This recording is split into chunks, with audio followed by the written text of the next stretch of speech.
Dear doctors, we are live.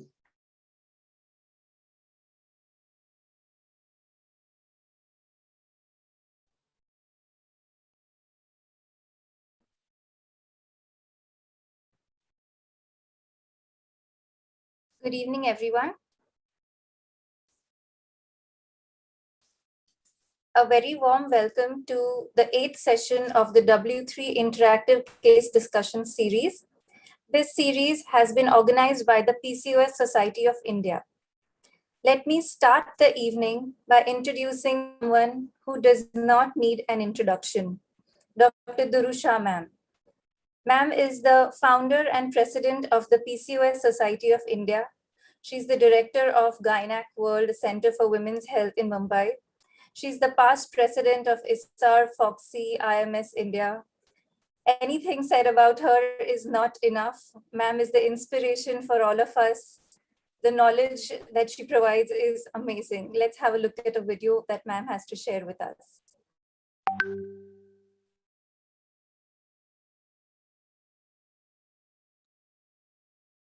Hi, I'm Dr. Durusha, the founder president of the PCOS Society of India.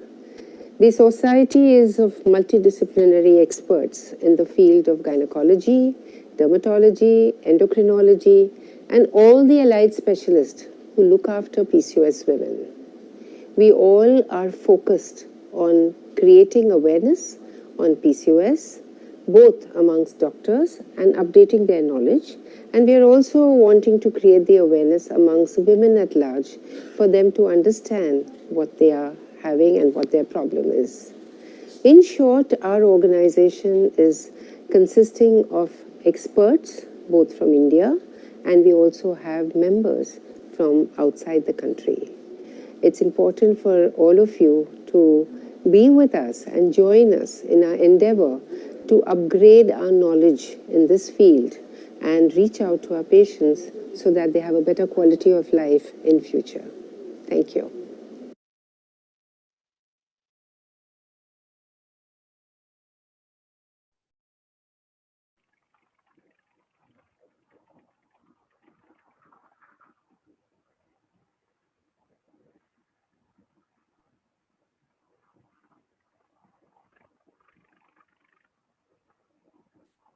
Let us begin today's W3 interactive case discussion series.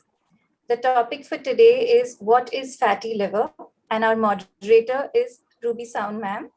We'll have the discussion with our experts, Dr. Samir Shah, Dr. Chandra Lulla, Dr. Rakesh Pandya, and Dr. Sneha Kothari. I would like to introduce our moderator, Ms. Ruby Sound. She's a consultant dietitian and founder of Eatwise Nutrition and Wellness Clinic.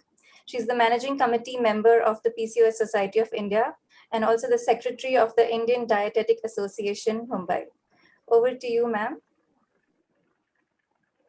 Thank you so much, Rima, for those kind words of introduction. A very good evening to one and all who are watching this webinar, case-based discussion. A warm welcome to all of you on behalf of the PCOS Society.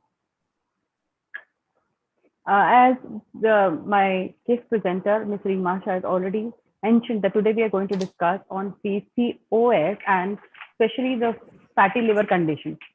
We all know that fatty liver is a hepatic manifestation of the fatty liver.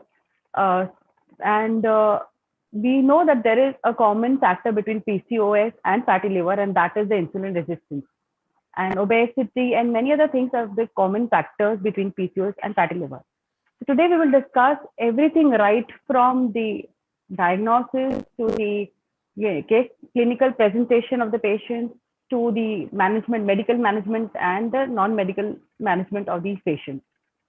To discuss all these in detail, we have today with us an expert of panelists, and among them we first have our senior Dr. Samir Shah, who is the senior hepatologist at the Global Hospital, Mumbai. Rima, can you move the slide, please, to the introduction slide of Dr. Samir Shah? Dr. Rima, can you please move the slide? Yes, ma'am.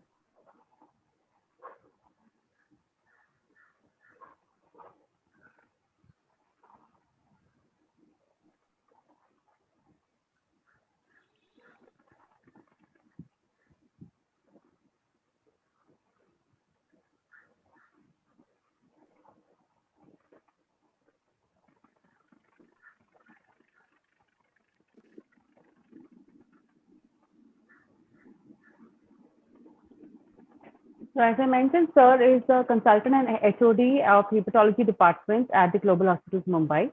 Sir is a consultant also at Jastroke Hospitals and the Breach Candy Hospital. Sir has been trained in the hepatology and liver transplant at the Institute of Hepatology, University College London. Sir has been a founder trustee of the National Liver Foundation also.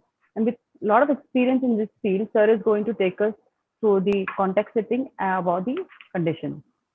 So I request Dr. Samisha sir to give a background, and post that we will go back and discuss with the other panelists for today's evening. So I request Dr. Samisha sir to kindly take us through. Thank you, Ruby. I think it's very appropriate that today we are discussing fatty liver in the PCOS Society webinar. If Rima, I can have my slides. So in going along with the theme of what, when, and why, let us discuss today in the interactive case discussion, where we will take you through these entity of fatty liver disease, and in a case-based manner, bring out situations which occur in day-to-day practice and learn from this how to handle a patient who has got PCOS and fatty liver. If I may have the next slide or access to the sort of slide, then I can control the movement, please, Rima. Doctor, you can change the I've got slide. it. Yeah. So why are we talking about the fatty liver or NAFLD? NAFLD is non-alcoholic fatty liver disease. So we have realized over the years that people who do not consume alcohol also can get fatty liver. And this is part and parcel of the metabolic syndrome, which all of you dealing with PCOS are sort of aware of. And the liver becomes part of the metabolic syndrome. And PCOS being part of metabolic syndrome, liver, PCOS, and metabolic syndrome all together are sort of having an interplay, and liver then becomes a focus for today's discussion. Next slide, please. So as far as fatty liver disease is concerned, it is important to realize that on one hand, you may have just fat alone. If that is the situation, when there is no inflammation or fibrosis, the prognosis in the patient is completely different compared to the person who has fat plus inflammation, which can then go on to fibrosis, cirrhosis, and complications of cirrhosis like hepatocellular carcinoma or decompensation of liver disease. So this is the most important thing to realize, and this is how sort of we need to approach the patient. So any patient with PCOS coming to you, you will need to identify whether the fatty liver which you have picked up, is it fat alone, or is there fat plus inflammation and fibrosis already, which then becomes a matter of concern because that person can progress compared to the one who has got fat alone. So this is the key thing to find out. Next slide, please.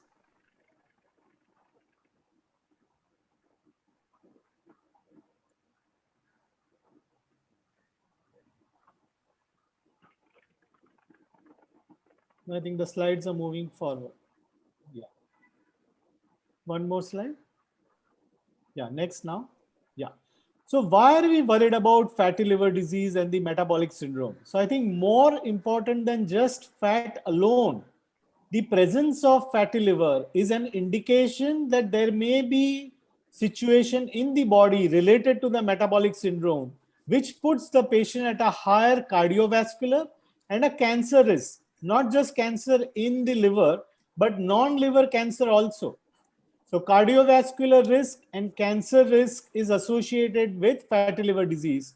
And the same risk, because it is associated with the metabolic syndrome, becomes important in any patient with PCOS whom you are dealing with, who also has the metabolic syndrome. So it's all linked together. So when you pick up a person with polycystic ovarian syndrome, then you need to look at metabolic syndrome, because that is the one which has got correlationship with presence of fatty liver and the increased cardiovascular and the cancer risk. Next. So how are we going to decide when the person who is diagnosed to have fatty liver, we should start worrying about it? So logically speaking, it will be when the fatty liver is significant. So we have Dr. Chandralula is going to tell us all about how to assess by imaging.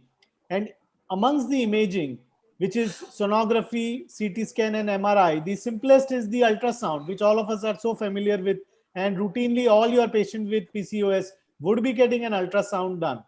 So how to find out whether this patient has got significant fatty liver, and whether fat alone is important or something else is important to sort of identify whether this patient is at risk. So the next step would be how to identify whether the patient already has significant liver disease. So these are the two important questions which we will see, that if a person comes to you with polycystic ovarian disease, how to identify, number one, whether there is significant fatty liver, and number two, whether there is underlying significant liver disease. So with these few introductory remarks, I'll give you back Ruby to take on the case, and then with each point we will sort of go through step by step on how to approach a patient with polycystic ovarian disease where we have identified a fatty liver. Over to you, Ruby. Thank you so much, sir, for giving that background. So like you rightly said, that it is usually the gynec clinic first, that it comes as an incidental discovery to the patient, because the patient usually doesn't have any symptoms who is PCOS, whether she's lean or obese. She goes to the gynec due to her irregular menstrual cycles or other things. But when she undergoes a sonography, and it's a gynecologist who first figures out that yes, there is an underlying issue. So let me see, if we can investigate further on this. For this, today we have the expert panelists with us. I'd like to introduce all of these today. So I will share the screen once again.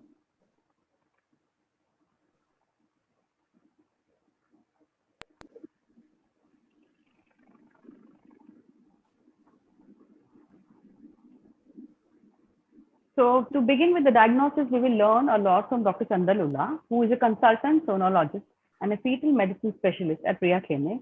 Sir is the head of the USG department at Jaslok Hospital and a consultant at Sir H.N. Reliance Hospital. Sir is currently the Dean of Indian Federation of Ultrasound in Medicine and Biology. Sir has published several papers on this subject. So we would like to learn a lot about the diagnostic criteria of USG. Going forward, we will also ask pertinent questions to Dr. Rakesh Pandya, because as a gynecologist, what are his key observations and treatment modalities? Sir is an obstetrician and gynecologist at Raj Nursing Home in Mumbai. He also visits Cloud9 at Malad Center. Sir is the honorary gynecologist also at Manav Kalyan Kendra and Navneet High-Tech Hospital. He is the immediate past president of the AFG. We welcome you, Dr. Rakesh. We also have with us Dr. Sneha Kothari. She is a consultant endocrinologist at the Global Hospital. And she very closely works with the hepatologist, Dr. Sameer Shah also. And she has several publications in national and international journals, and this is her subject of interest as well. We welcome you, Dr. Sneha Kothari, today evening. And I also want to introduce Dr. Reema Shah, who is the case presenter. She's a consultant gynecologist. She's budding with 7 years of experience.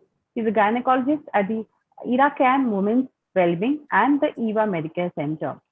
She also has a lot of interest in this subject. Thank you, Reema, for introducing us. And I request you, Reema, to present the case to take it forward. Thank you so much, ma'am, for the kind introduction. I will start with this presentation. Our case for today is a 26-year-old woman who visited the clinic in August 2020. She was at that time engaged to be married in 2021. She came with complaints of menstrual irregularities since about the age of 17 years, with cycles coming only every 60 days and bleeding lasting for about 1 to 2 days. She also gave history of progressive gain since March 2020. She was a non-smoker and occasionally drank alcohol. Her mother was diabetic and her father, a known case of coronary artery disease, succumbed to COVID in May 2020. Her brother had fatty liver. On examination, her BMI was 32 kg per meter square. Her waist circumference was 92 centimeters, and acanthosis nigricans was seen on the neck. Hirsutism was present with a Fermat-Gallery score of 9, and acne were present in the face and neck, and there was no clypeality. On investigation, her hemoglobin was 11 grams per dl. Her fasting glucose was 101. Fasting insulin was 21.89. The lipid profile showed HDL of 28, triglycerides of 240, cholesterol was 160, and LDL by HDL ratio 0.9. Thyroid was normal, it was 20.6. Total testosterone was 90, DHEA was 80, and vitamin was 80, 12, 240. On USG, USG abdomen and both ovaries were bulky. There were multiple small peripheral follicles. The right ovarian volume was 18 cc, left ovarian volume 21.5 cc, and it showed grade 2 fatty liver. She was started on a treatment with Crimson 35 and Uprise D3, 60,000 units, one per week for 4 weeks. And she was also referred to a dietitian as well as a fitness trainer. The diet recall that she gave was that she was vegetarian. She mostly skipped fish or sometimes had fruits. Lunch, dinner were regular meals. She had Coke with dinner. She often snacked on Maggi, bhel, chips, etc. At bedtime, she had milk with honey and haldi. She also had 5 to 6 cups of tea with sugar per day. And on weekends, she ordered in food from Zomato.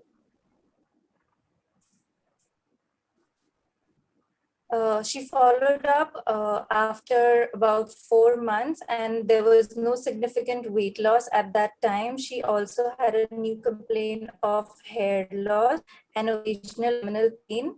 Her periods were regular now, but she bled for 3 days per cycle. She had started doing yoga on an online class, but she could not follow her diet. There was poor compliance, and her wedding was scheduled for February 2021.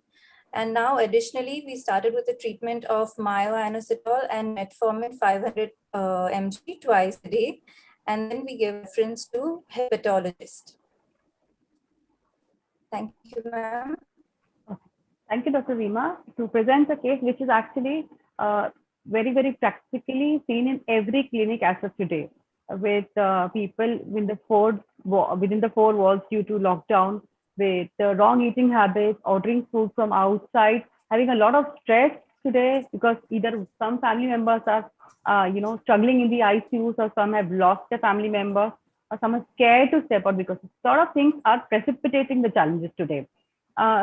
Fortunately, what happens is, if the diagnosis is correct, the fatty liver is picked up at the gynec's clinic when she goes for PCOS. Sometimes it's lost also. So to begin with, let's first understand, for the benefit of the audience, that let's first understand that is she a classical case of PCOS. So I request Dr. Rakesh Pandya to help us understand the current and the latest guidelines to determine that what kind of a PCOS she is in terms of phenotype, and what is the exact diagnostic criteria to confirm that she is PCOS.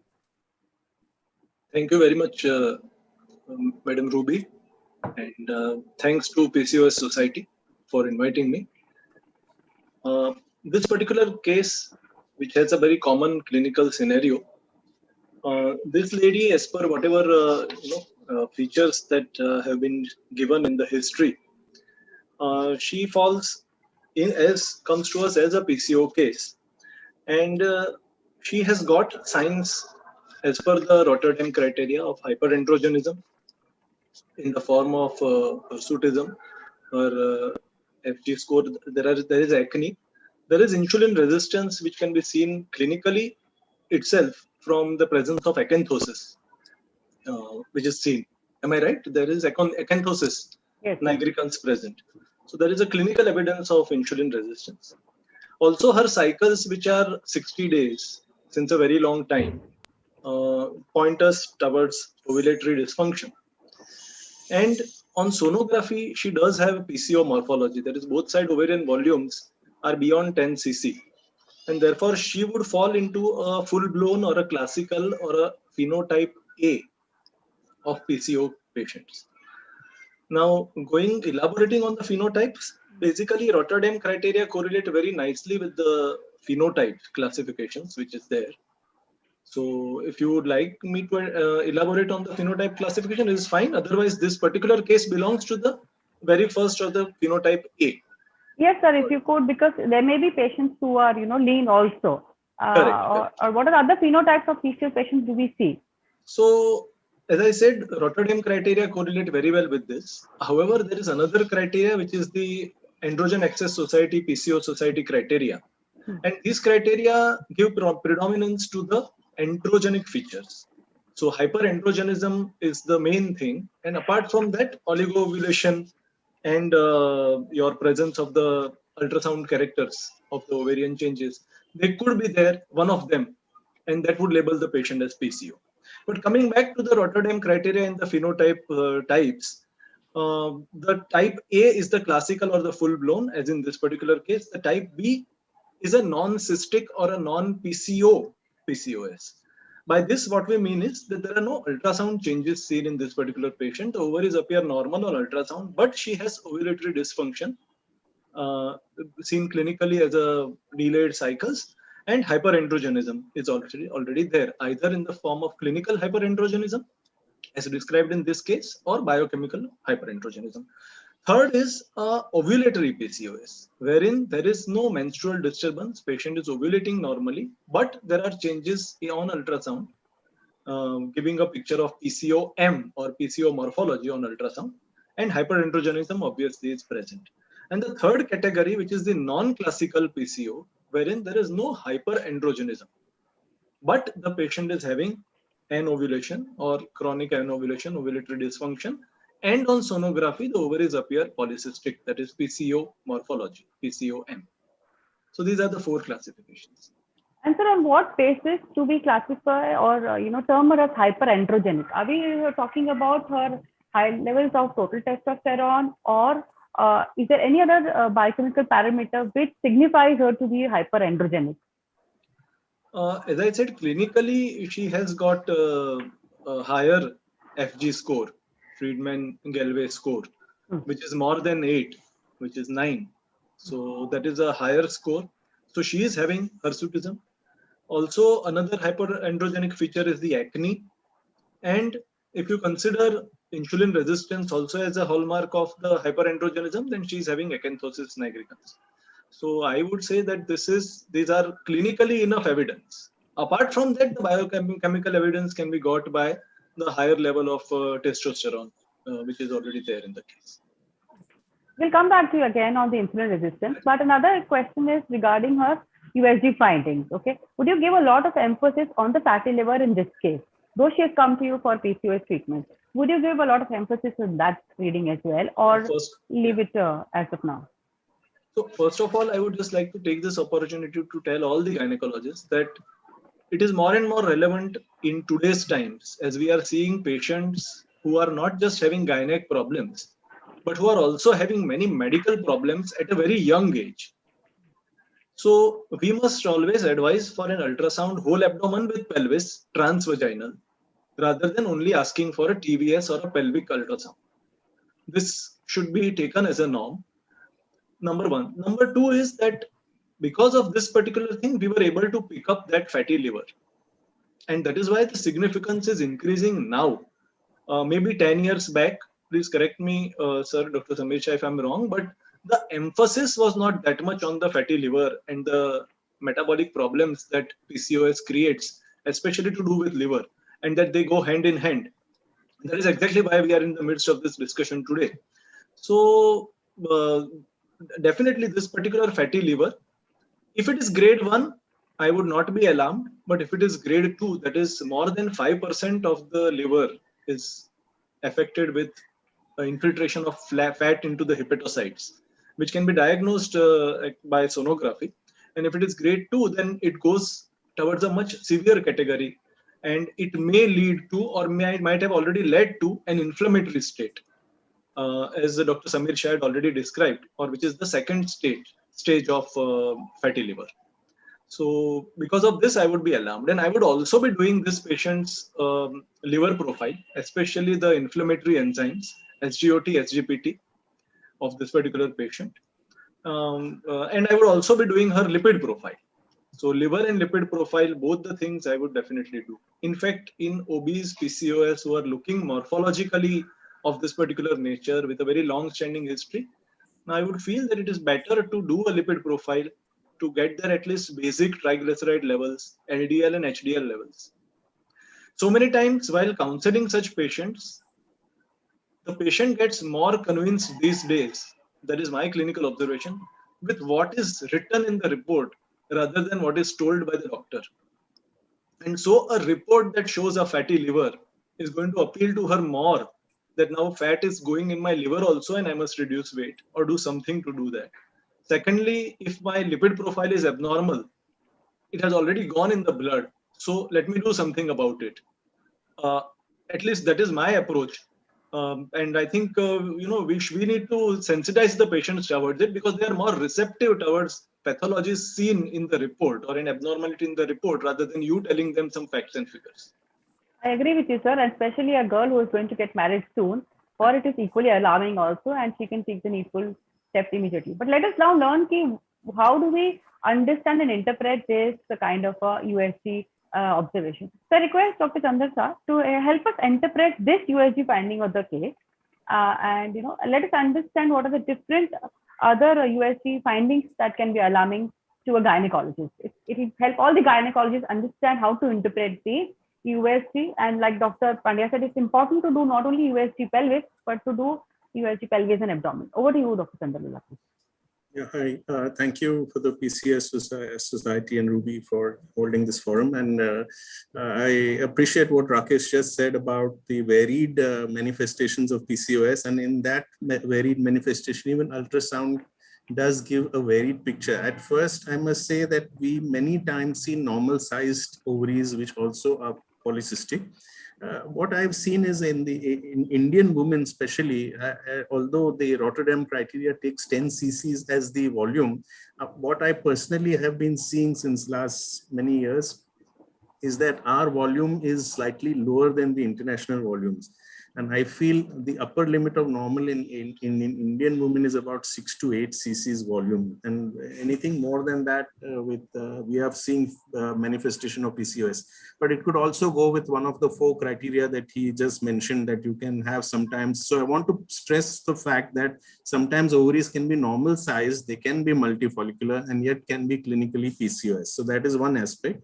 And second, it's very important to do a whole abdomen ultrasound, because as has been discussed so far, fatty liver is one of the biggest comorbidities. And now comorbidities, as we know, has become a big keyword in this key world of everything that we are dealing with, especially now with PCOS. Fatty liver is what we can pick up on ultrasound. We also look for adrenal mass lesions, which can be androgenic in nature. And that goes, so that is something we must also not forget to look for. Because many times it's not seriously looked for. It's a very difficult sometimes to pick up adrenal lesions unless you look for it. So if you look for suprarenal mass lesions along with ovarian PCOS, then that can also add added information. And from the liver point of view, we have criteria laid down on how to diagnose fatty liver. Of course, there are changes which always come, but the established criteria that we have been using so far, which has done well, is the grade 1, grade 2, grade 3 fatty liver. And I think there are some pictures which may come a little ahead. So grade 1 fatty liver is where you feel the liver is slightly bright. Normally, the liver is brighter than the kidney. And if it is slightly more brighter than the kidney, so you can see on the top here, that is grade 1 fatty liver. Then grade 2, you normally can see the margins of the portal vein, which are bright. And if that is not seen, then that is grade 2, and the diaphragm is well seen. And grade 3 is where you don't see the diaphragm. And this is all because fat causes attenuation of ultrasound. So attenuation is a key word in ultrasound. It absorbs the ultrasound and does not let sound penetrate. And therefore you get these pictures which are grade 2, grade 3. Now he very rightly alluded to the fact that if it is more than 5% fat, that is serious. And this is a normal liver. You can see that the liver is just slightly bright, almost similar to the kidney. And that's a normal appearing liver. You can see the diaphragm very well. So if it's grade 2 and grade 3, then that is a serious situation where you can have a problem of metabolic syndrome. And this is a very good criteria. It's about 80 to 85% having inter and intra observer variability, but it cannot, ultrasound cannot pick up very low grades of fatty liver with great accuracy. And there are some technical parameters. So you have to have the gain setting correct. The kidney should appear homogeneously black so that the liver, when it's brighter, we can diagnose. So there are some criteria laid down. And if those criteria are not followed, there can be false positives and false negatives. Now, this is a very objective world we are coming up to. And like Ruby's and even Rakesh said, the patients want to know what is the percentage of fat in the liver. So we have new technology, and what is shown on the screen is called ultrasound guided attenuation parameter. So exactly now the attenuation of the sound can be measured in terms of attenuation coefficient or attenuation per minute. And this is given in dB, that is decibels per centimeter per megahertz. And here you can see this is a normal liver. Just like we do elastography or fibroscan, it's a very fast test. The right lobe of liver is targeted, and we get 8 or 9 values from the liver, and it's like doing a virtual biopsy. So we actually take about 8 or 9 readings, and this tells us what is the percentage of fat. And if I may be permitted a little later, once all the other speakers have finished, I can show you the exact levels of the attenuation which correspond to how much of fat. So when patient understands these values very well, when we say you have 30% fat in the liver or 40% rather than grade 1, grade 2, grade 3, and these can be followed up progressively once the treatment is instituted by Samir and others with lifestyle modification. Now this is grade 1 fatty liver. You can see here I must point out that what I have been seeing in the last 6 months that we have been using these new technologies is that this technology is more accurate than just scoring grade 1. And we have seen here grade 1 fatty liver has got a score of 0.7T. That means the steatosis level is more than S2. We have 4 steatosis levels, and I request Samir to talk about that, SO, S1, S2, S3. These are steatosis levels before you reach the fibrotic stage. So that's very important. Once it reaches fibrosis, we have other technologies, but this technology can tell us the steatosis grade before we reach fibrosis. So this is just one example, and just showing that grade 1 fatty liver with 0.7, that means more than S2 stage of steatosis. And I'm sure Samir will tell us more about that. And this is with very high accuracy. Area under the curve is almost 95 upwards as compared to just ultrasound, which is about 80 to 85%. Yeah, I think, sir, this is a very valid point that instead of just mentioning the grade of the fatty liver in the clinical findings in the report, if percentage could be written, it will also help the gynec to interpret and also the patient. I think that's a very valid point for you, sir. If you can explain us the different stages of steatosis, Dr. Samir, please. So as Chandan mentioned, I think on ultrasound, very easily you can diagnose that the patient has got a fatty liver. And now with these technologies, even grade it quantitatively on how much is the fat. Along with this, I think the important question is whether along with the fat, is there inflammation in the liver? So I think that is the key thing which we want to know also, because yes, fat can be reversed, but if you already have inflammation and fibrosis, then it becomes as one step further, and that can progress to cirrhosis. So I think that is the key thing which we need to find out also. Normally, we sort of go by liver enzymes. So you do SGOT, SGPT, and if they are normal, then you are happy that, okay, liver is not inflamed. But that is the key thing to remember, that the liver enzymes, what we think are normal actually may not be normal. So in males, now we know that the upper limit of normal should be 30, and in females, the upper limit of normal should be 19. So your lab may be giving values of 40, 45, 65. You don't need to go by that.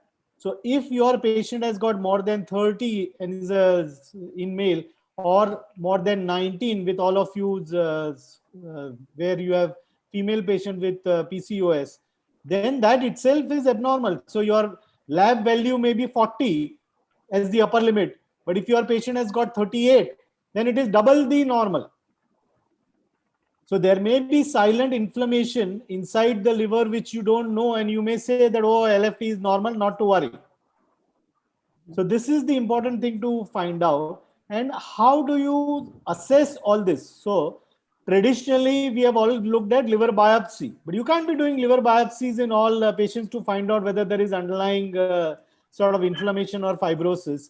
So we have all looked at indirect ways of finding out whether there is inflammation or fibrosis. And that is where fibrosis assessment also becomes important. And Chandra would like to tell us about the RFE, or if you are having a fibroscan or MR elastography. These are the ways in which you can assess the fibrosis. So fat, yes, it is important. The grade of fat is important. But along with that, whether there is associated fibrosis is the key thing, because that is what you are worried about. So fat alone is not sufficient. It is a pointer. Fibrosis is something which you need to really then start assessing. And there are some non-invasive ways of blood tests. And there are ways which Chandra would immediately pick up on his ultrasound machine about fibrosis assessment. So I think we need to now go forwards beyond fatty liver into fatty liver with assessment of fibrosis and inflammation in the liver. Correct. So I think that we are looking at the whole metabolic syndrome at large, Absolutely. not only taking to only PCOS or only fatty liver. So I think there comes the role of an endocrinologist to help us understand about the metabolic syndrome. And rightly said, the values are different for Asian Indian population. So I request Dr. Sneha Kothari to throw some light on these values, especially for Asian Indians, about metabolic syndrome, and a little more about the whole discussion that we're having so far. First of all, thank you, Ruby, PCOS Society, and Dr. Samesha for having me on this forum. So we all know that we Asian Indians are more prone for cardiac problems and metabolic disorders. That is because we have more of visceral obesity, typically what we call as thin fat Indian. For the same BMI, we have more visceral fat. So if you see, Indian cutoffs for obesity are quite different for what I've mentioned for Caucasians. So normal BMI for an Indian would be 18 to 22.9. We define overweight as being BMI between 23 to 24.9, and obesity is BMI anything beyond 25 kg per meter square. Now coming to metabolic syndrome. Metabolic syndrome basically includes 5 things. One is impaired glucose tolerance or diabetes. Second criteria is increase in abdominal fat, so waist circumference more than 80 centimeter in females and more than 90 in men. Presence of hypertriglyceridemia, that is TGL more than 150. It in addition includes patient having hypertension, that is BP more than 130/85 or is on antihypertensives. And in addition to that, it has criteria where HDL, which is a protective cholesterol, is less than 50 in women and less than 40 in men. So anyone who has 3 out of these 5 criteria is suitable to be called as metabolic syndrome. So the common link mostly between PCOS and NAFLD is this metabolic syndrome. So a patient with PCOS who has more of this criteria where she satisfies to be a metabolic syndrome patient is more likely to have NAFLD. Okay, so there is a very, very significant link between all the three. And is it only, like you said, there is a cutoff difference for Indian obese and Indian overweight? This kind of a clinical finding is in only obese patients, or what is your experience in lean PCOS patients? Anybody can answer this question. So first of all, let us define what is called as lean PCOS. So lean PCOS is a person whose BMI is less than 23 kg per meter square for an Indian patient, and still she has all the presentations of polycystic syndrome, like she may have hyperandrogenism or menstrual irregularity, or ultrasound showing PCOM morphology. So coming to whether these lean patients are insulin resistant or not, like Dr. Samesha would agree, even lean NASH or lean NAFLD patients, similarly lean PCOS patients have shown to be more insulin resistant compared to their non-obese, non-PCOS counterparts. So definitely there is an element of insulin resistance even in lean PCOS patients. So if such a lean patient walks into your clinic, Dr. Pandya, would you still do her USG abdomen also, even if she's not overweight, or would you still continue adding on more investigations like the lipid profile and the other liver enzymes? Will you get something from her weight? Or there should be a blanket rule for every PCOS patient to do complete USG and other investigations? Please unmute yourself.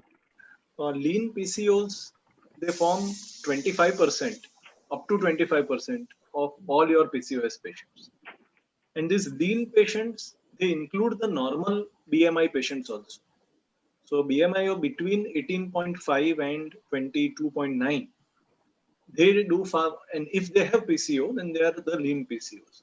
So a lot of normal population, normal looking population also may have PCO. And so this population also may have the consequences that develop in a patient of PCO or of insulin resistance, even leading to metabolic syndrome. So we will not be able to say that we should not be doing certain investigations for these patients. However, what investigations need to be do at the very first setting, I think that will depend on how the patient presents to you with what conditions. If the conditions are long-standing and very pronounced, and you feel that this patient is having more of visceral fat, which can be examined clinically and seen, even in lean patient, that the abdomen is much more pronounced than the rest of the body, the skinny body. So in that case, I would definitely do this particular investigation. Otherwise, I may defer doing the ultrasonography for this particular patient. So it will all depend on the clinical criteria and what she has come to me for. Dr. Samir, would you like to add something to her blood worker, which is linked to PCOS? Would you recommend USG or further advanced, imaging technologies that Dr. Chandra would elucidate now? So I think as Neha pointed out, and as Dr. Rakesh Pandya is pointing out, if you have a patient who is coming to you, clinical diagnosis of polycystic ovarian syndrome, then it is important for us to assess whether there is associated metabolic syndrome. And more the parameters of metabolic syndrome which you have, the more is the chance of silent fatty liver disease which can progress to a serious stage. So you can actually presume that any patient who has got diabetes, so we had done a study in KEM, all diabetic patients underwent ultrasound and a liver biopsy. And it was found that significant proportion of patients had fatty liver, and of them significant proportion had got silent inflammation and fibrosis, almost up to 30% of the people who have fatty liver. So actually you can presume that if your patient has got diabetes or is obese and having dyslipidemia, the more the number of parameters, the more likelihood of fatty liver, even if you have not done an ultrasound. So actually, if you have significant number of metabolic syndrome parameters, if the patient is obese also and diabetic also and dyslipidemic also and hypertensive also, you can presume that there will be fatty liver, which may be silently progressing. So you need to then focus on what I said is, not only is Chandar should tell me, is there fatty liver, but is there associated fibrosis also? So if we have to look at the metabolic syndrome, so beyond USG, Dr. Sneha, would you like to add more blood workups like her insulin resistant markers like the HOMA IR or OGTT test, would you, because today it is also, some guidelines also say that you need not do a fasting insulin level for PCOS, but will it help us in identifying or picking up the insulin resistance and picking up the fatty liver? What would be the role of these markers? So first and the foremost thing is clinically, if patient has acanthosis, she is obese, you can very well make out she is insulin resistant. If she has many of the metabolic markers of metabolic syndrome, we need not do fasting insulin levels. I think in obese patients, it is very clear cut. They have acanthosis, they have obesity, so but obviously they'll be insulin resistant. We don't routinely do fasting insulin. In addition, the assays for fasting insulin are not very sturdy. So that is why it is not recommended. As far as lean PCOS is concerned, just to convince the patient that you have lean PCOS and we will be starting you on some medications which help you curtail your insulin resistance, we may ask, but otherwise routinely we don't recommend doing fasting insulin levels. Right. Now coming to the test which can determine insulin resistance, one is HOMA-IR. It is one of the easiest tests to be done because it only needs fasting insulin and fasting glucose. OGTT needs blood collection over 1 or 2 hours, so it is not practically possible. So clinically, which is easiest test is doing HOMA-IR, and any patient who has HOMA-IR more than 2.5 is called to be insulin resistant. Okay. Besides that, I also would want to understand the difference in free testosterone and the androgen intake. So if required, then the gynae can add this test, or what is the clinical significance of these tests, and what is the basic difference in these tests? So basically, hyperandrogenism is an inbuilt criteria to diagnose PCOS. It can be clinical or biochemical. As far as biochemical hyperandrogenism is concerned, the current PCOS guidelines recommend doing free testosterone. Now, mind you, free testosterone should be done by equilibrium dialysis because the assay is not sturdy. But in India, we don't have equilibrium dialysis method available. So the best method to calculate free testosterone is by a formula using total testosterone and sex hormone binding globulin. So free testosterone is a better assay compared to total testosterone to determine hyperandrogenism, because total testosterone measures free plus SHBG, and we know that insulin decreases SHBG levels and obesity also. So falsely total testosterone may be low, but a patient may have high free testosterone. So the best method to evaluate for hyperandrogenism is doing free testosterone by a calculated method rather than by direct immunoassay. Very interesting. I think only one investigation is not enough. We need to club it with others. So we'll ask Dr. Sandhya, what are the other alternative, tests besides the USGs, which are latest in advance, which can, whether they are scans or elastographies, if you can elaborate a little more on that. Yeah, so as Samir said earlier, and I must credit Samir for initiating me to focusing on the liver from 2010 when we used to tell him that it's fatty liver. He said, no, I know that, but I need to know whether there is fibrosis, what he just said. And fortunately, in the year 2010, we got a technology which told us non-invasively whether we are dealing with inflammation in this fatty liver, which is sometimes reversible, and I'm sure Samir will tell us how to reverse inflammation in fatty liver, because that is the crux of the matter which holds the center in the metabolic syndrome. We can actually grade the fatty liver, whether it is having inflammation in terms of fibrosis, so F1, F2, F3, F4, F4 being cirrhotic stage. It's a very easy technique, and if I may be allowed to, I don't know whether I can share the screen and show some images. Or maybe as you feel a little later or whatever. Same technology as I showed you earlier, attenuation parameter with ultrasound, we can in 2 to 5 minutes, we take multiple, again, something called as virtual biopsies from the right lobe of the liver. And there are some predetermined criteria. We have to have the patient fasting with appropriate breath hold. And then we get measurements of attenuation in the liver, which tell us whether there is fibrosis of F1, F2, F3, F4 with very good accuracy now, almost 90% upwards. And it all started with a technology called FibroScan, which is a non-imaging technology, very popular with the hepatologists and the gastroenterologists. which is a slightly blind technique, but gives us good results. And then we have image-guided fibroscan, which is what ultrasonologists do. And then there is also MRI, which is a more sophisticated technology, which can look at the entire liver and even look for mass lesions, which may sometimes develop as complications of cirrhosis. So for regular follow-up, the easiest test to do is, of course, ultrasound, because it's bedside, easily available. And within a few minutes, you can come to know whether we are dealing with a possibility of an inflammation in the liver, which has to be put in a toto with all the other parameters. So you should not look at it in isolation. We look at it with all the other parameters, as Samir will elaborate, and that will tell us whether what degree of inflammation we are looking at it. And it's pretty accurate, and it's repeatable. It's also reversible. I learned for the first time from Samir when he told me that fibrosis is reversible. It came to me as a shock, because I thought fibrosis was an end stage, but apparently it's not. And Samir will tell us more, where even we have seen what we used to consider as cirrhosis reversing. So maybe Samir can highlight more, because that's really important for the treatment point of view of this metabolic syndrome. So now I think we'll move on to treatment from diagnostic. Like sir said that patients are fortunate that they can reverse fibrosis. So let's talk about the medical management. Over to you, Samir sir. Kindly give some throw some light on this topic, please. So medical management of fatty liver disease, we should not just focus on the fat. So all along I have been saying that let us not just focus on fat alone, but we need to look at the entire patient.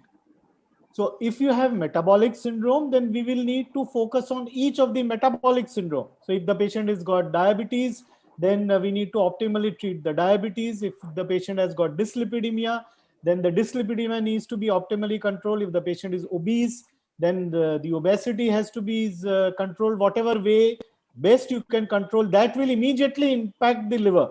So the inflammation in the liver and even fibrosis in the liver can come down. So what Chandra told about reversal of fibrosis, if you lose more than 10% of your weight, then fibrosis and inflammation in the liver is known to reverse. Nothing, no drug required. Just diet, exercise, weight reduction of more than 10%, you can by liver biopsy document that there is reversible inflammation and fibrosis. So that is the important thing. So all these factors need to be controlled. All the metabolic syndrome factors, if you control optimally with lifestyle modification and appropriate drugs. And we fortunately have Sneha with us at Global. So we have a joint fatty liver clinic where endocrinologists and the nutritionist play a key role in managing these patients. So liver comes last, because we don't really need liver specific medicines. Actually, in my summary slide, I'll be saying we don't have good liver specific medications now. So what we are doing as of now is optimize lifestyle management and optimize the metabolic syndrome. With these two itself, you can reverse inflammation and fibrosis.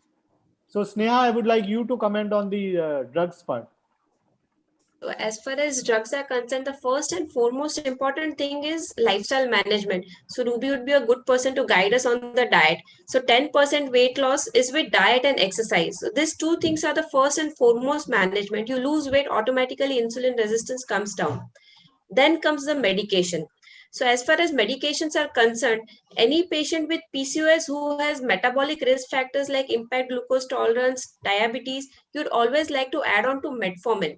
Metformin has shown to be beneficial even in patients with NAFLD, and it curtails the basic pathophysiology of insulin resistance. So the first and foremost drug after lifestyle modification would be metformin. Now, as far as PCOS is concerned, in NAFLD, we have been using diabetic drugs like SGLT2 inhibitors and GLP-1 analogs, preferably over other sulfonylureas, basically because they help with weight loss. As far as data of this GLP analogs and SGLT2 inhibitors in PCOS patients per se is concerned, they're under clinical trial. But definitely, if the patient is having PCOS, is diabetic, and has NAFLD, the first thing would be to add metformin. And if we have to add on for the control of metabolic factors, give them more of SGLT2 or GLP-1 analogs, which help in weight reduction. So, Dr. Rakesh, would you recommend these drugs, like the case we were discussing initially, that this patient was given metformin only at a second visit? On the first visit, she was told to take up lifestyle management and she was put on a OC pill, and she was asked to consult a dietitian and a trainer. That is for lifestyle management. So, would you would you take up such a treatment modality for every patient, or would you put on to any insulin sensitizer right from the very beginning?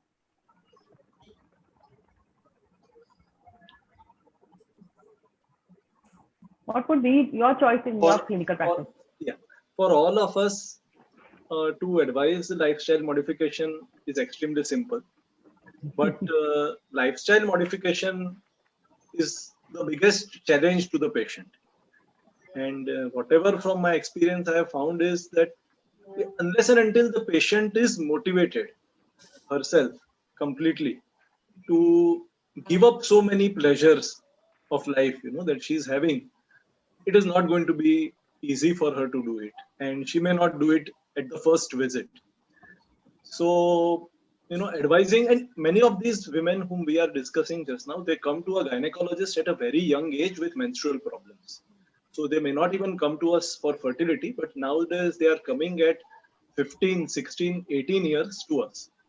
So at that time, to tell her not to eat n number of things, which, this same lady of our case is eating, is, I think, a very big challenge for a gynecologist to tell and for the patient to follow.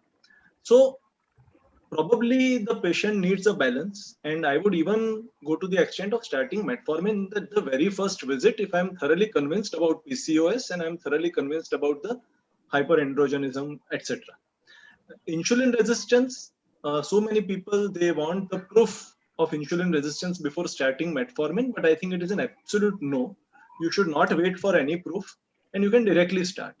Because going for the proof is going to be very time consuming, very expensive, putting patient in a lot of trouble. And the results of this HOMA-IR and the insulin resistance index are not always very predictable and very easy to calculate. So metformin is a very good drug, and I would like to start it even at the first visit.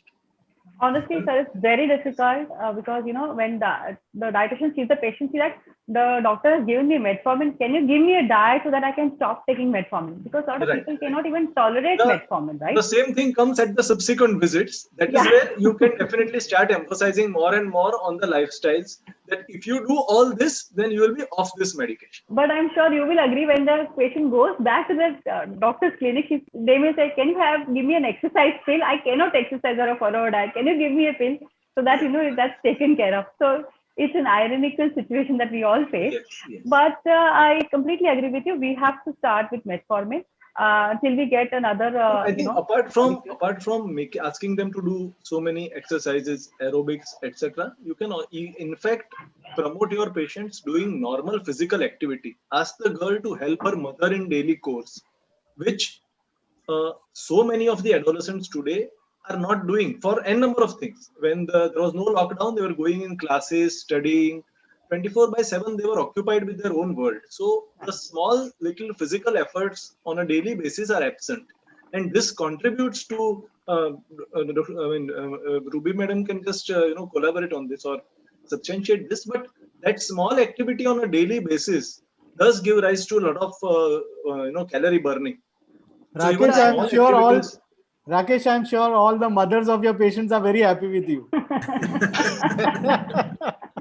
And the patients are very aggressive when they tell they get stress from you. A lot of adolescent girls with these problems, and that is why I am harping on these things more. The picture is a little different when the patient comes to you with fertility issues. She's more motivated, she is time bound, more concerned. So there you can bombard on these things much more on her, and she'll be more receptive. But so like this case, it becomes a little different. Yeah, I agree with you. So in this case, she's going to get married in the next 2 months. So she'll definitely do everything. Plus, her stress factors are very, very high because she's just lost her father. She's a lockdown, and she's a teacher by profession. So let's not forget, even if we tell her to do ghar ka kaam, she's actually sitting and taking online classes. So she has a very less scope of, going to the kitchen, and, now she's left with a mother and brother. Brother has fatty liver and mother is diabetic. So she fears COVID na ho jaye, so she may not step out. Everybody is confined in their house, 2-bedroom hall kitchen. So there's not enough of work also to do at home. So even if you encourage them to do some physical activity at a given spot, there's something which you cannot really do much in such a short span of time is your gut microflora, a change in the gut microbial flora. Because no matter what you do, all said and done, this is the gut dysbiosis, which is also equally responsible for the progression of this NAFLD in a PCOS case. Or I would say it's like a chicken and egg situation. What came first, the insulin resistance or the PCOS, or vice versa? So we know that it's the gut dysbiosis which causes, a leaky gut, and the endotoxins released by these are actually causing a cytokine storm in the system, an inflammatory burn, and that adds on to that. And this is very surprising that, though the patient is an NAFLD, the bacteria in the gut also release ethanol, right, as a byproduct. And if you do a breath test, or in certain cases a very, very obese patient, you may also get a alcoholic, fragrance or smell from such a patient, because there's a lot of ethanol produced, because people are just sitting at home, no exercise, only the kind of junk food that we've listed for this case. There's a lot of gut dysbiosis, and no matter how much you exercise, it's going to take at least some time to come back to eubiosis. It's not so easy. It's not going to happen overnight. We'll have to maybe include probiotics and many other things. So just to give you a little background, if she comes to me with such a diet recall, as we're talking about the lifestyle management, how will I encourage her to follow a good diet, her compliance to be better? Because even if she's seen a dietitian a few months, 4 months ago, she still hasn't been able to comply to that. Probably because somebody has told her that you need to lose 7 to 10%. Suppose she's 82, losing 8 to 10 kgs of weight in 2 months is just not encouraging to anybody. You need to give a very realistic goal to the patient.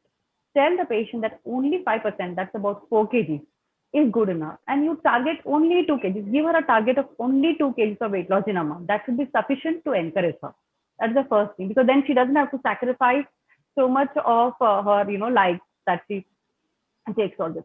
And very, very significant here is the intake of fruits and no breakfast, because fructose somewhere is, high intake of fructose is also a cause of insulin resistance and triggers NAFLD, because hyperfructosemia. And now she's also been ordering food from Zomato, or she may be trying something else which has high fructose corn syrup.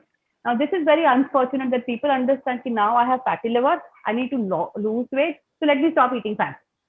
Okay, fat has got very minimum to do with fatty liver. It's the total caloric consumption which is very important, irrespective of the macronutrient composition. You need to ensure the carbohydrates are very minimum, only 40 to 50% in your diet. So tell the patient you can still eat all that you want, but include complex carbohydrates. So if the patient still wants to eat a chapati and everything, you can encourage her to have maybe extra bowl of vegetable with her, or extra bowl of salad with her, which will increase the fiber content. Also her evening snacks, which is a killer. Okay, when you talk of carbohydrates, at home, after your classes get over, your evening at 4 o'clock, we just open a packet of Maggi. That's where you're consuming a lot of carbohydrates. And we know that liver is a glycogen storage organ. Okay, so the higher the consumption of carbohydrate is actually going to only increase the progression of the disease. So if we can highlight the use of omega-3 fatty acid rich snacks in the evening. Now this is very important. Though the patient is a fatty liver, the correct choice of fats very, very, very crucial here. It's not only removing or reducing the intake of fat in your diet, it's replacing the saturated fat with the unsaturated mucus and pufas. That needs to be taught to the patient easily. And it's not very difficult to give many choices, like all nuts or oil seeds, okay, is of omega-3 rich, snack items in the evening. You just tell the patient to change the type of oil, okay? If the patient has been using some kind of an oil for cooking, you can deliberately tell the patient to take olive oil or use extra virgin olive oil, because that will increase the omega-3. And omega-3 has found there's enough evidence. The Predimed study has also shown that it is anti-inflammatory, and it's also going to reverse your progression of the disease. That's very, very important. We must emphasize a lot on the sugar. This girl drinks Coke with dinner, so you can encourage her to take any beverage which is made out of protein, like a buttermilk or a chas, that will help her, or maybe a soup with a dinner. Even if she doesn't want to cook, she can order soup for herself instead of a cook. So if you just do these minor modifications in her diet, it will help her. Now, because somebody must have told her that COVID ho chuka hai, build your immunity. So she's having raat ko haldi wala doodh with honey and haldi, right? So you need to educate the patient. Sugar, table sugar or honey or any of these are still same. Whether it is date sugar, palm sugar, jaggery sugar, any kind of sugar, sugar is sugar. Fructose is something you need to keep away from. So these small dietary changes are going to be very easy for her to implicate in her diet. If she is not used to eating ghar ka khana on a Saturday and a Sunday and she orders from Zomato, either you can tell that there are many tiffin options, or you can give them a meal replacer or any protein shake which can compensate that. By doing these small interventions, just tell her to make a food diary and come back to you with it. Okay, that consciousness of eating the right will help her, eat in a restricted and a calorie restricted manner, because that can really save her. Because now she's going to get married in 2 months from now. Okay, and she has very limited time. Would you like to give any more instructions to her, Dr. Pandya, in terms because she has less time and we really want her to help conceive, because she's at a high risk of getting pre-GDM or a GDM if she wants to have a family soon. So as you said, the dietary changes would be told to her. Encourage her to as much have raw or uncooked food in the form of salads and vegetables as compared to cooked food. That is one. Number two is expenditure of energy. So we should encourage her to have more of physical activity that can really, give rise to this particular burning of the calories. Regarding metformin, I would definitely like to put the patient on metformin, as metformin has got multiple benefits. Counseling before metformin is important to tell the patient that it is not that you have got diabetes and I'm giving you a drug for diabetes. Metformin has got many other uses depending on what your condition is, and this is a different condition from diabetes. However, this same drug needs to be used. So the drug should be started maybe in a phased manner. You can start with 500 milligrams in a sustained release form once a day, and then gradually build it up as the patient tolerates. Explain to her that GI side effects are the most common side effects with metformin. And she can expect that, but she's going to tide over those little problems in the few number of days or weeks as she gets used to that particular drug dosage. So again, I would like to put her on this particular drug, counsel her in the same way. Okay. Now, we were talking about lifestyle modification. I am sure Dr. Sneha would agree. But so besides this dietary modification, how important is the exercise for such a patient? Definitely exercise. I explain my patients, it's like a bank balance, what you're eating and what you're spending.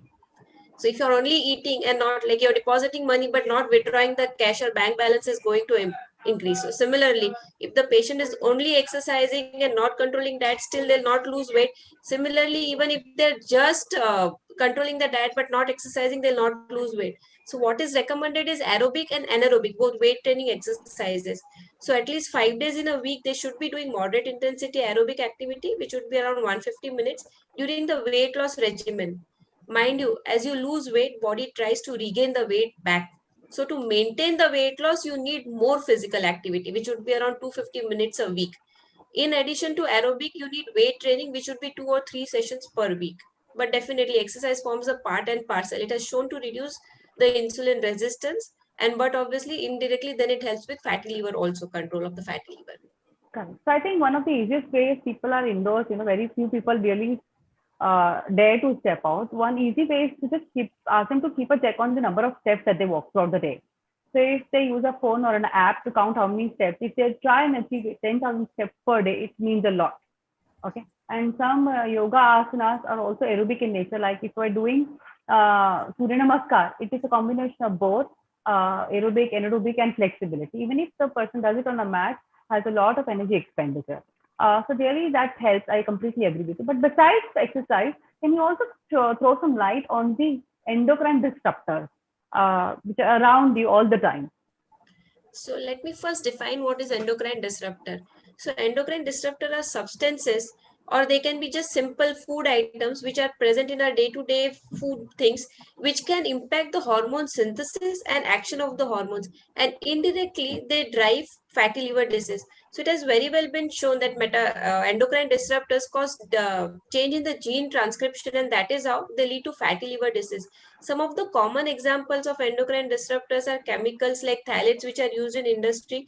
Everyone must have heard about BPA, especially for kids. It is written BPA free, which is used in the plastic industry, and DDT. These are some of the common examples which are present in our food items, and that is why we see there is a fad of organic food, because they feel the food which has been used prepared using lots of pesticides and all is having endocrine disruptions. So definitely endocrine disruptors are one of the risk factors for a lot of these metabolic problems. Correct. And that is also one of the causes which adds to the gut dysbiosis. In fact, to all the patients who come to me, I always recommend a probiotic.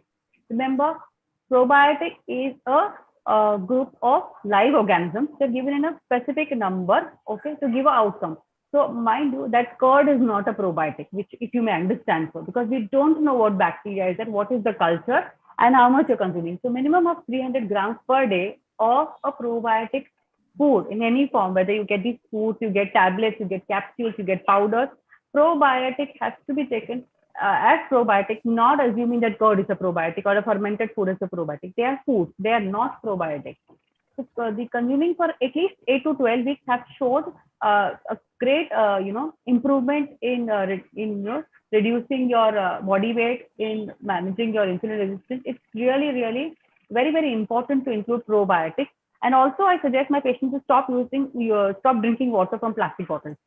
Okay, they fill 1 liter plastic water, they fill the 1 liter plastic bottle and they keep it throughout the day, and that the same water keeps getting filled in the same bottle for weeks and weeks and weeks and weeks. And especially a lot of people use these distillery bottles or soft drink bottles. Very few people use. So it is very, very important to recommend to just keep a steel bottle or just use a jug to drink. And even the foods are usually kept in plastic containers at home.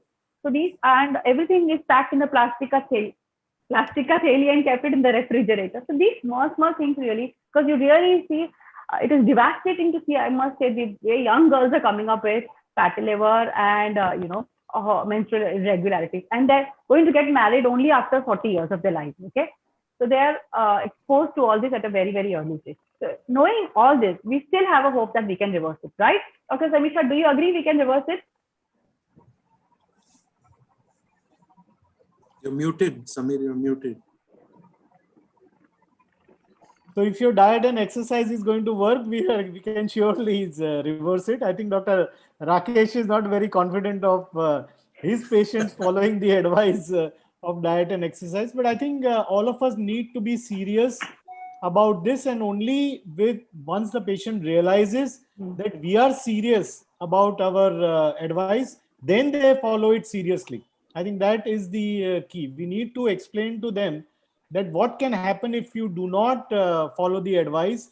And then I think some things sort of like if a person is going to get married, then they are motivated at that time. But important thing to realize is rapid weight loss also is not good enough. So if you suddenly lose weight, actually there can be metabolic fluxes and the liver can get damaged. So that also needs to be avoided. So yes, gradual weight loss of more than 5% is good enough to reduce the fat, and more than 10% will reverse inflammation and fibrosis. Absolutely Sir, right. I would just like to clarify. I would just like to clarify that it is just telling the patient lifestyle modifications very forcefully at the first visit. That is what I do not find very appropriate. And I would like to start metformin along with informing the patient about lifestyle modification, and then build upon the lifestyle modifications at further visits. That is just for the confidence to come in the patient. And definitely metformin does cause weight loss, apart from the innumerable other benefits that it has on so many other parameters, including ovulation and including a better effect on the lipid profile. So I would definitely like to use that along with lifestyle modification. So Dr. Pandya is very sure, he's very confident that weight loss helps, diet helps, because he sends some of the patients to me. It is important, but he also agrees that it is not the job of the doctor, because there are so many questions that our patient has. So counseling is very, very important, and it's a teamwork. Okay, every one person cannot take care of everything, whether it is diagnosis or the treatment, medical management, or lifestyle modification. It's a group of doctors and the nutritionists and the diabetes educator and the lifestyle, the trainers who put together will help this patient to reverse it. So a lot of, like Sir said, a lot of people want to do a drastic weight loss. So people try and also follow ketogenic diet. They read a lot of stuff on the internet and they start following a ketogenic diet, because I think some Dr. Sanjeev Bhandare from Maharashtra has asked that what about ketogenic diet? So this is actually not meant for weight loss. Okay, you see drastic weight loss, and also it is not basically a diet for the weight loss purposes. It is meant for the patients who are epileptic way back. Okay, and it is having only less than 50 grams of carbohydrates. It is very, very impractical, very costly. And today, where you're indoors, there is no physical activity or less physical activity. I will not recommend ketogenic diet to anybody, especially with patients with the NAFLD, especially, okay, because the type of fat may vary. It's a high fat diet and not for NAFLD patients at all. We will also take some questions at the end of the session. Ruby, I have a question. There's this new fad called intermittent fasting. So can you please throw light, because every second person coming to the clinic with PCOS today is doing intermittent fasting. Number two, they have Diet Coke. So diet foods vis-a-vis regular Coke and things. And number three, my comment to Rakesh is that in inclusive of all the advice he must give, he must also say that he must also arrange their marriage, because marriage is the biggest motivator, as Samir says. So please, can you enlighten us about intermittent fasting and diet food fads like Diet Coke? Because people say that I'm eating, they eat one burger and say I'm having Diet Coke and that's good enough. Correct. So firstly, about intermittent fasting, so is it the timing of eating? It's not about what to eat, what not to eat. Okay. There are different types of intermittent fasting. The most easily followable intermittent fasting is where you get a window period of 8 hours to eat anything and everything. Okay. It talks about the time. It doesn't talk about the quantity of the food. It talks about the fasting period. Right? And there are n number of cases who have actually lost weight because of this. Right.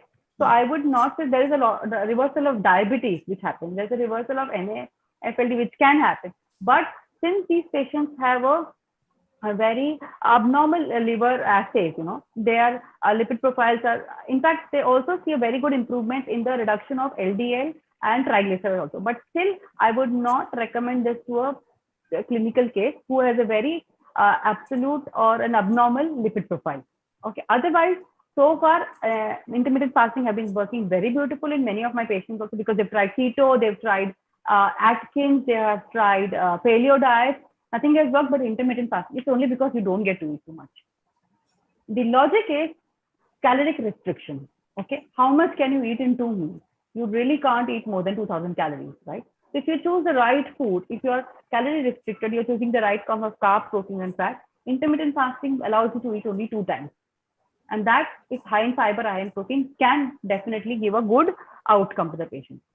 Secondly, what about the use of artificial sweeteners in diet Cokes and many diet foods, right? Now, there are a lot of studies done as far as the artificial sweeteners, but most of the studies are the mice model studies or the rodents, okay? They have seen that a long-term intake of these artificial sweeteners may cause cancer, but in humans, the studies are not proven so. So it is safe to take, but the challenge is it changes your taste palette. It also alters your gut microbiome.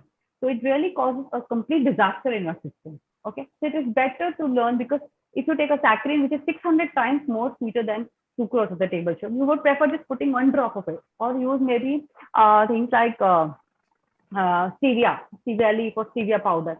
Yes, they are safe. There's nothing wrong in taking, but I would not recommend it to women who are either pregnant or lactating. Okay, there is not enough data to prove the safety, but definitely for others who are trying to lose weight can try, but I would still rather tell them to adapt to better choices and bring a change in their lifestyle and choices. Thirdly was regarding, so what was the third question? No, that was only 2. The third was just a comment on Rakesh to advise getting married, because that's the biggest motivator. And this often repeated statement, it's 90% diet and 10% exercise. I would like to ask Sneha whether that's really true, or because it's much easier to believe that because exercise is always very difficult to do. So is that really true, or is it 50-50? I would say it is more of 50-50. Diet definitely makes a big impact to lose weight, but to maintain weight loss, you need more exercise. So those who cannot, spare time to exercise, what we tell our patients is if they are staying on third or fourth floor, try to take staircase, try to park car a bit away from the office and all. That is what regular tips we give our patients. If they have to go to the station, if it is walkable, just try to walk to the station. Otherwise, in Mumbai, with travel times being 1.5, 2 hours, it is very difficult for them to spare time for exercise. And another thing we tell our patients is if they're watching TV, they can just do spot jumping or something, while they're watching TV also, just to help burn calories. I think we have a lot of answers to these questions. But since we don't have too much of time, we have only 10 minutes left. I would request Dr. Samisha to go through the summary slides. I'll share the slides, and then we'll take a few questions from the audience, and some of them we've already answered. So I'm going to the summary slides, Dr. Shah. Some take-home messages and summary slides by Dr. Shah. So I still don't have the access, so I think you will have to move the slides. I will, sir. Yeah. So I think what we have discussed today is that there is a link between polycystic ovarian syndrome, metabolic syndrome, and fatty liver. And important thing is when a patient is in front of you, how to decide about significant fatty liver and significant liver disease. Next slide, Ruby. So Dr. Chandra told us about the grades of fatty liver. Next slide. But the important thing to realize that neither ultrasound nor CT scan can differentiate fatty liver from non-alcoholic steatohepatitis. So what we want to actually see is whether there is inflammation in the liver. So yes, the grades of fatty liver will tell you the amount of fat, but the more important question is inflammation and fibrosis. Next slide. Next, please.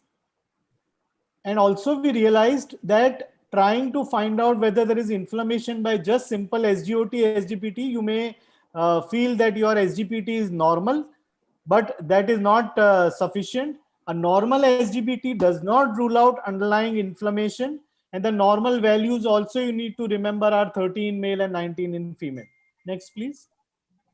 So as I was saying, the most important thing in a fatty liver patient is the amount of fibrosis, because it is the fibrosis which determines what is going to happen to the patient. So you need to estimate along with the fat fibrosis also. Next slide. And for this, we have a FibroScan, which is a dedicated machine just to look at the fibrosis. However, an ultrasound machine, what Chandra talked about, can also grade the fatty liver, and simultaneously, there is a software and a hardware which can tell us by acoustic radiation forced impulse about the amount of fibrosis in the liver. MR elastography is a sophisticated technique which we have developed in Global Hospital, and with that we had 487 patients where we categorized them into fat alone, fat with inflammation, and fat with inflammation and fibrosis. So majority of the patient, almost half the patient, had just fat alone, fortunately. But the other part not only had inflammation, but many of them, because they are coming to a liver OPD, already unfortunately had cirrhosis. Next slide. So important thing is how to treat, and we discussed that if you lose 5% of weight, then you can reverse the fat. If you lose 10% of the weight, then you can reverse not only fat, but inflammation and fibrosis. You need to focus on the metabolic syndrome. Next slide. And it will be a combination of diet and exercise, treating the metabolic syndrome. And if there is liver inflammation, then you will need liver-directed treatment. There are lots of clinical trials which are going on now to look at if the patient has got inflammation and fibrosis, how to reverse it. They are still not in the market, but a lot of clinical trials which we are doing at Global itself on different compounds which are going to come into the market to reverse fibrosis. Next slide. Bariatric surgery needs to be considered in morbidly obese patients with or without metabolic syndrome, and this can reverse fibrosis. Next slide. So it is a multidisciplinary approach not just liver specialist alone when there is fatty liver, but an endocrinologist, a nutritionist, a physical therapist, and a counselor, and in today's scenario, a gynecologist if the polycystic ovarian syndrome is part of it. Next slide. So you need to realize that this fatty liver is not benign. Fortunately, it's a young patient which we are dealing with today, but this young patient's fatty liver can progress to cirrhosis or liver cancer, and the liver can fail.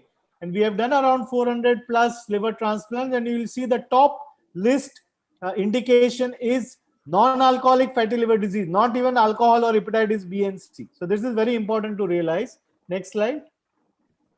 So this is the algorithm which I have made, which is very important, that if you have a person coming with polycystic ovarian syndrome, you will need to look at whether there are factors for metabolic syndrome. So BMI, blood pressure, triglyceride, HDL, and fasting sugar. And with that, we can look at what we call FIB4. So I think this is the most important thing to remember today, that along with fat, you need to realize whether there is fibrosis, and what is a simple way in your clinic alone you can find out. This is called FIB4, fibrosis 4. So AST, which is SGOT, ALT, which is SGPT, platelet, and age. You can just go open up your phone, go on Google and write down FIB4 calculator. And if you put SGOT, SGPT, platelet, and age, you will find out a value. If your value is less than 1, then there is no chance that your patient will have fibrosis. If the value is more than 1, then surely you will need to look at whether there is underlying fibrosis. So this is in your busy clinic. Just look at this FIB4. If it is less than 1, you can continue your diet and exercise and lifestyle modification.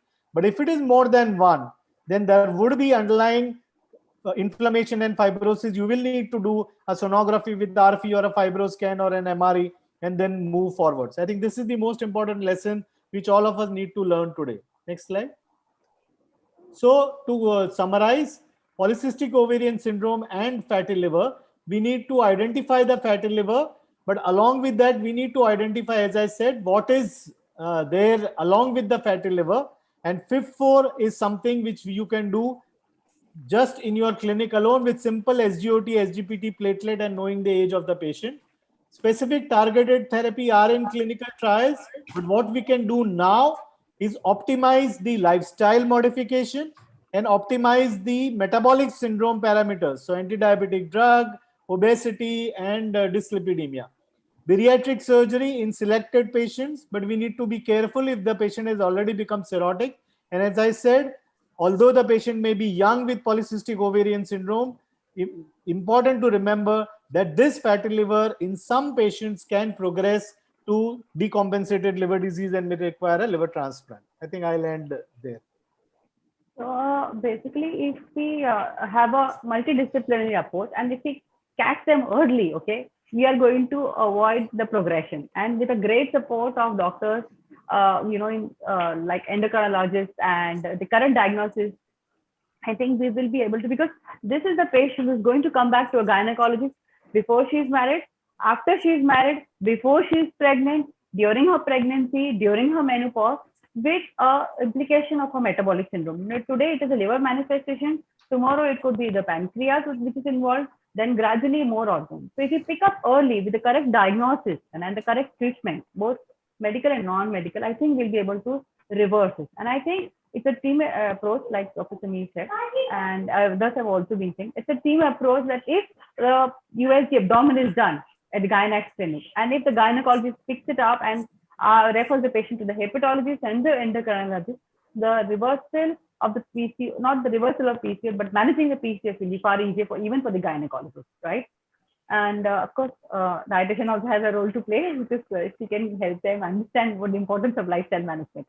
I think this is very, very important what Sir said. I thank you, Sir, for those summary slides. Before we close, I will just take a few questions which I can see in the chat box. Some of them have already been answered.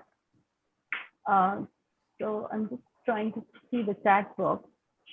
Can I ask Sameer one quick question? Yes, sir. This was asked to me, and it really stumped me a couple of days back. Does COVID cause fatty liver? So the COVID will affect the liver because it's a multi-system disorder, and any sort of inflammation in the liver can have not directly fatty liver, but inflammation surely we have seen elevated liver enzymes with COVID. And as Neha would rightly say, that the diabetes gets disrupted control. So there would be fatty liver acutely happening also with COVID.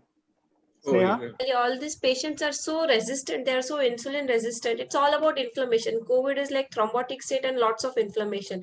So, but obviously they have insulin resistance, it's inflammation and it's going to worsen fatty liver. Sneha madam, I see one question in the chat box about the sleep cycle and PCOS. So can you just throw some light on that?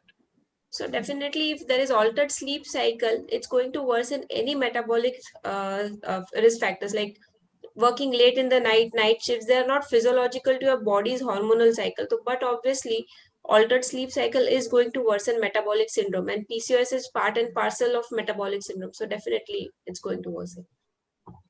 Yeah, completely, because stress also plays a very important role in the underlying metabolic resistance. Today in pandemic times, and many other compounding factors, which is going to, whether it is increased dietary intake, or whether it is poor sleep, or whether it is any other compounding factor. What about vitamin D? What about vitamin D? So I think that certain vitamins are really have a crucial role, like vitamin D, because vitamin D is directly related to diabetes and insulin resistance. There's enough clinical data now to prove that low vitamin D levels have a compounding factor on the increase in insulin resistance. So vitamin D supplementation is very important, like in this case also. Besides that, vitamin E also plays a very important role, which is an anti-inflammatory, antioxidant also. And I would also recommend vitamin B12 to the patients who are already on metformin. So that is also important. So these vitamins play a very important role. A lot of polyphenols, phytoestrogens are also very important. So these vitamins and minerals do play an important role, including vitamin D. And omega-3 supplements. Yeah, like I said, fatty acids are very important. So omega-3 and the sources of omega-3 very important. So patient need not be on a zero fat diet. Okay, they have to be on a better fat diet. The right choices of fatty acids are very important. So for the audience who's looking for free diet loss, can you please send us a good diet program for all of us on the chat a little later? Of course. So I would say that for 5 kg weight loss. So I would say it is again a very customized diet plans always work.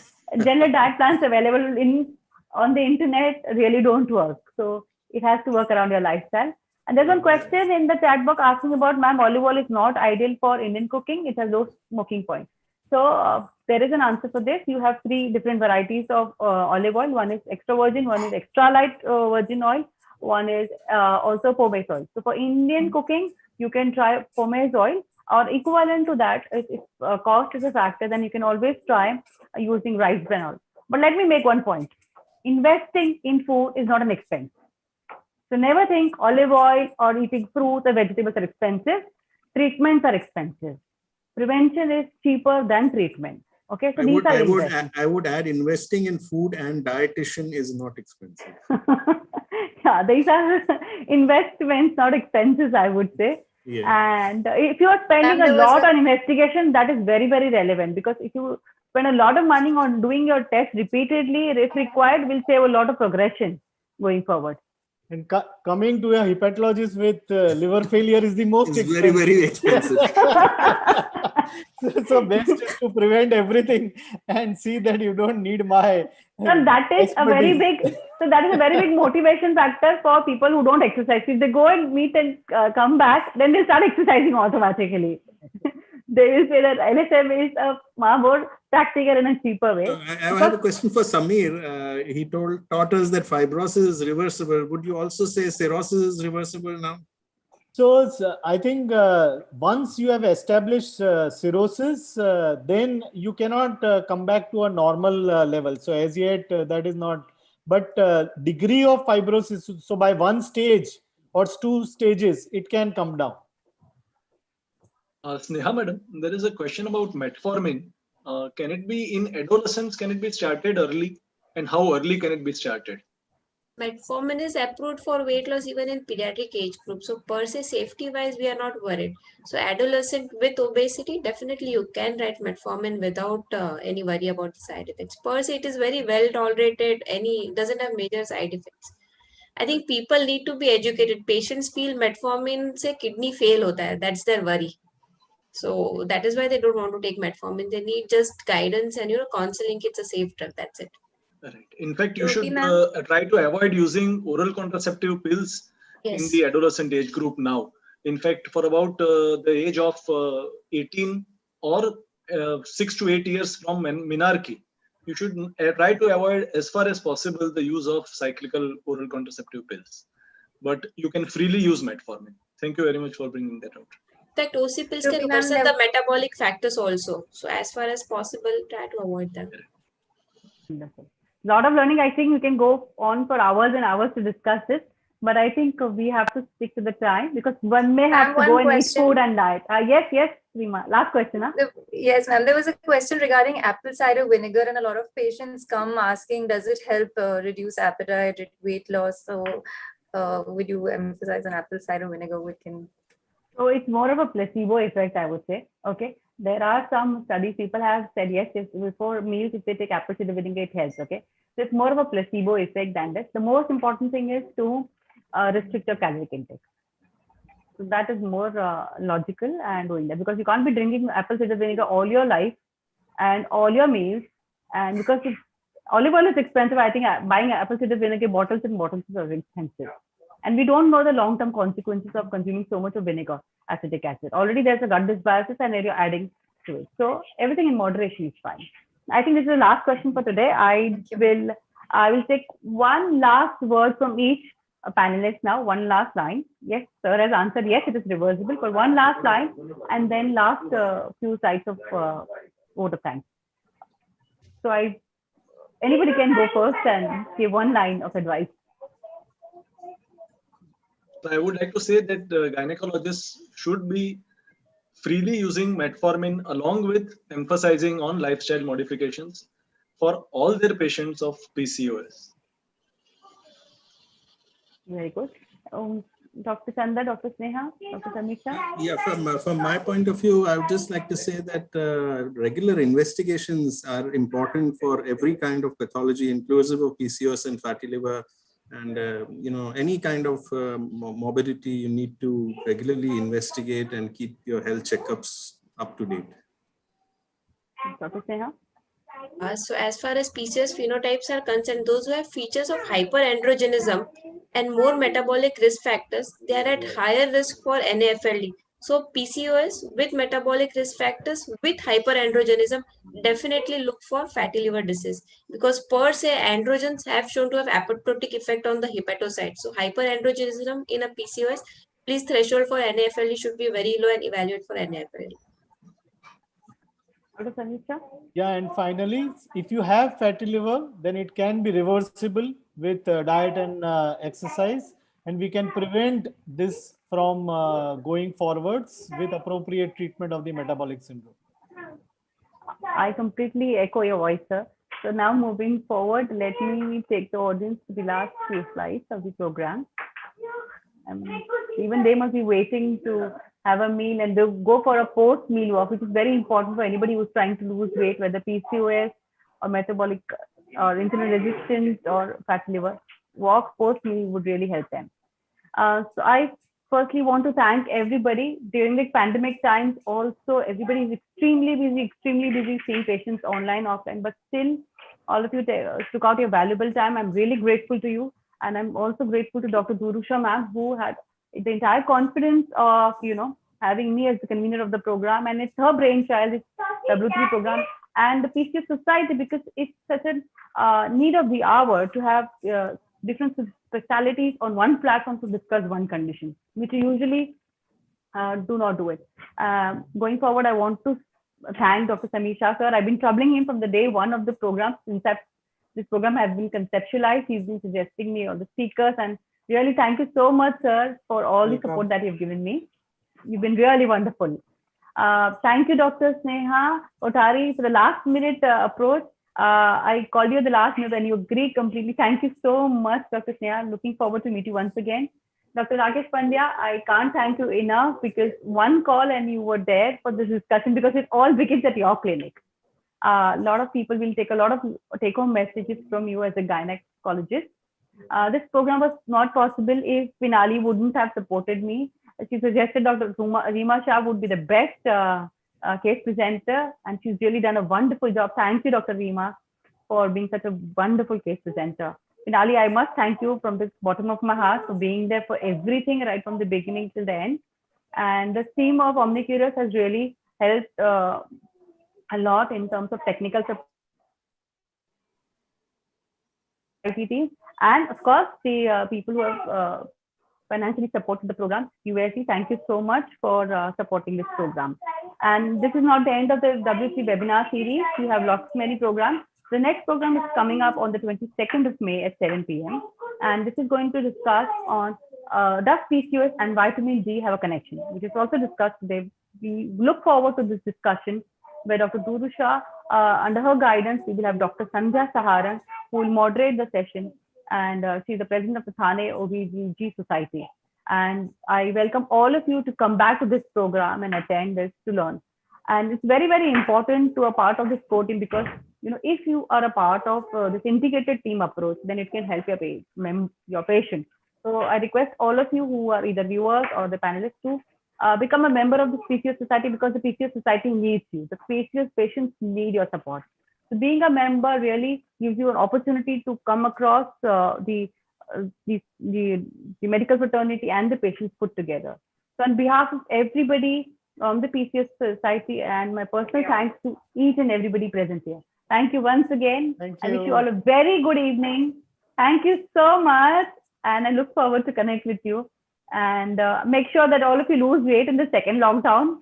And if somebody is grade 2, should become a grade 1 fatty liver, and somebody who has cirrhosis should become non-cirrhotic, and somebody who is overweight should become normal weight, and somebody who has a gut dysbiosis should have a eubiosis by the end of this lockdown. Once again, I thank you so much. Thank you very much. Thank you. Bye-bye. Yeah, bye. Thank you. Thank you.